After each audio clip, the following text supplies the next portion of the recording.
তার মা যেভাবে দেশের গণতন্ত্র প্রতিষ্ঠা করেছে এবং গণতন্ত্রের জন্য সে লড়াই করে গেছে, আমরাও তার কাছে তার প্রতিনিধি হিসেবে সেটাই আশা করি। কি আমরা একই রকম ড্রেস বানাইছি, কত আনন্দিত, যার কারণে আরও যদি কিছু করার ইচ্ছা ছিল কিন্তু নিয়মের কারণে কিছু বাধ্যবাধকতার কারণে আমরা করতে পারি নাই।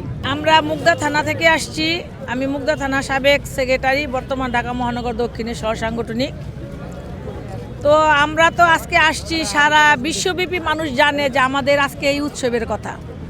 আমাদের 17 বছরের পরীক্ষিত অপেক্ষার অবসান আজকে হয়েছে এবং আমরা যে আসলে কত আনন্দিত এটা হয়তো কোনো আবেগ অনুভূতি কোনো ভাষা দিয়ে প্রকাশ করার মতো না।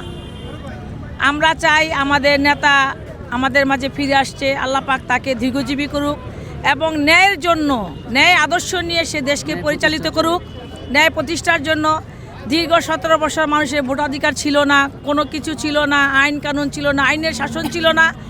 আমাদের বিশ্বাস এবং আমাদের আশা যে আমাদের নেতা তারেক রহমান, জনাব তারেক রহমান সব কিছু ঠিক করবে এবং ন্যায় বিচার, ন্যায় শক্তি, দেশপরের নেতা, দেশের স্বার্থে দেশকে নিজের তার মায়া যেমন তার মা যেভাবে দেশের গণতন্ত্র প্রতিষ্ঠা করেছে এবং গণতন্ত্রের জন্য সে লড়াই করে গেছে, আমরাও তার কাছে তার প্রতিনিধি হিসেবে সেটাই আশা করি এবং আমাদের বিশ্বাস সে করবে। কি আমরা একই রকম ড্রেস বানাইছি, কত আনন্দিত, যার কারণে আরও যদি কিছু করার ইচ্ছা ছিল কিন্তু নিয়মের কারণে কিছু বাধ্যবাধকতার কারণে আমরা করতে পারি নাই। তো এখন পরিশেষে বলতে চাই যে জনগণই সব ক্ষমতার উৎস, জনগণকে নিয়েই সে সামনের পথে এগিয়ে যাবে।